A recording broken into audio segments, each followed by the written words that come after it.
If Sekiro and Nioh had a very, very angry child raised on betrayal, blood, and anime, his name would be Khazan. Like very angry though. Like really fucking angry. So today we're reviewing the First Berserker, Khazan.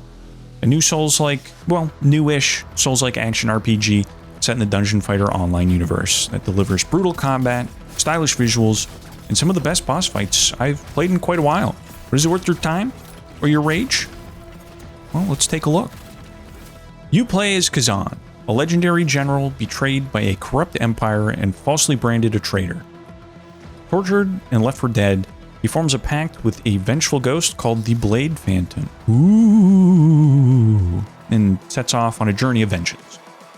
Now, I'm not going to be giving away any spoilers here, but let's just say, if you're looking for a sweeping political fantasy or layered lore tucked into every nook and cranny, I'm sorry to disappoint, but this game isn't really trying to do that. It's about revenge, rage, and redemption, all rolled into an anime-inspired bloodbath. Is it deep? No. Is it compelling enough to justify dozens of flashy, entertaining boss fights? Absolutely. Well, I'll just get right to the point. Khazan is hard. It's like Sekiro hard. Kind of. But once you get into the rhythm, the combat is some of the most fun and rewarding I've experienced in a Souls-like. It's a great mix of kind of hack and slash and intentional, FromSoft level combat. You've got a choice between 3 weapon types. Dual swords, a great spear, and a massive greatsword. Yeah, fucking Berserk fans, eat your heart out. Each has its own skill tree and unique play style. Timing is everything. You're massively rewarded for parrying, or brink guarding in this game, which staggers enemies and builds up your spirit gauge, which lets you unleash powerful, again, anime-style finishers. Very, very rewarding. Exhausting a boss's stamina allows you to unleash brutal attacks, which are very showy, cinematic executions that frankly never get old. Some great combat animations in this game. You can also summon phantoms that you unlock by defeating side bosses. It's kind of the game's way of offering help without having co-op, and unless you're a seasoned vet of Souls-like games, you're probably going to want the help. Now, build variety is solid enough. You find tons of weapons and armor sets with randomized stats and set bonuses, and I love me a set bonus mechanic. There's crafting, skill point investing, and even a phantom form transformation that lets Khazan temporarily go fucking Super Saiyan Berserker. Dying doesn't set you back as much as it might in other games. Any skill upgrades or buffs you earn are permanent, even across New Game Plus runs. As far as boss runbacks are concerned, they're usually not any terrible length. So getting from your respawn point to a boss, which can be a fucking hassle in some Souls-like games, not so much here. Thank you very much. But Nexon also did something pretty rare for the genre. They included an easy mode, complete with aim assist for ranged weapons. It's still difficult, but gives newcomers a chance to survive without totally dumbing things down. Now, if you came for the bosses, you're in the right place. These are titanic clashes, which are, frankly, incredible.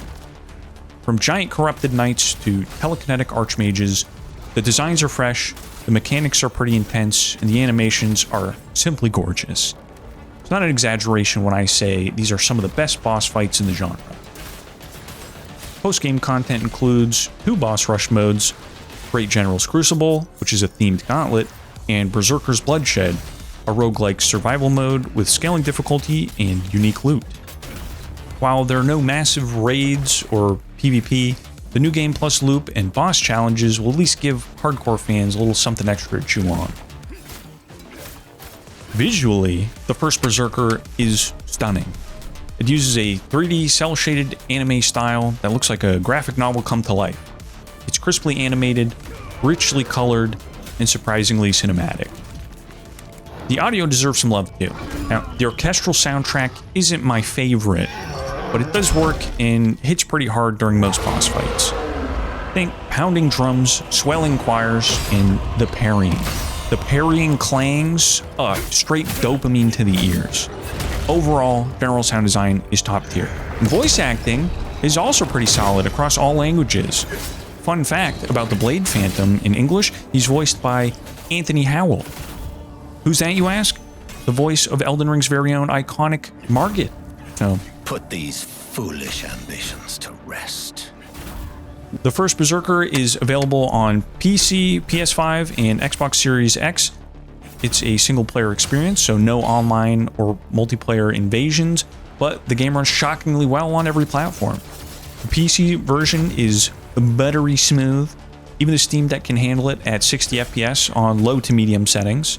I haven't run into any major glitches or stuttering, any frame rate related issues.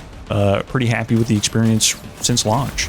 The Xbox Series X supports unlocked frame rates in 120 Hz if your display allows. The PS5 holds strong at 60 FPS. Go PS5! Nexon's already pushed out multiple patches since launch, including performance fixes, new features, and better weapon balancing. So appreciate them being on top of it. Critics and players agree this is a hidden gem. It holds a Metacritic average of 79, with praise for its tight combat and boss design. Steam reviews hover around 89% positive, with players calling it brutal but fair. My main criticisms are some kind of simple and repetitive level design. The story is just okay, and difficulty spikes that even masochists found frustrating, myself included. Like, listen, I get when you're trying to make a game difficult, I appreciate it. But sometimes it just doesn't feel like you'll run into a friggin' brick wall with a certain boss. You feel like leveling and gaining new weapons, abilities, and armor sets are feeling like actual improvements to your kit, and you're feeling like you're getting more and more powerful, and then you hit a boss fight where you're barely chipping away at his health bar at all, and you are getting absolutely crushed. So maybe a little bit of a balancing for some of the boss difficulties. Maybe not. Maybe it's a get good moment on my part. So take that with a grain of salt. The final verdict, this game doesn't reinvent the wheel, but it polishes it to a razor's edge. It's brutal, beautiful, and pretty freaking rewarding. This is one of the best non-From Software Souls-likes out there, and I think it deserves way more attention. If you're a fan of Nioh, Sekiro, The Lies of P, and you're not afraid of a challenge, the First Berserker Khazan will chew you up and make you love every second of it. I'll give the First Berserker Khazan a solid 8 out of 10. Did you play the First Berserker Khazan? Did you cry like I did after the 10th boss stomped you to bits? Drop your thoughts in the comments and let me know what your favorite boss fight was. If you like this review, don't forget to like and subscribe, and I will see you in the next one. Be good and stay hydrated. Hey.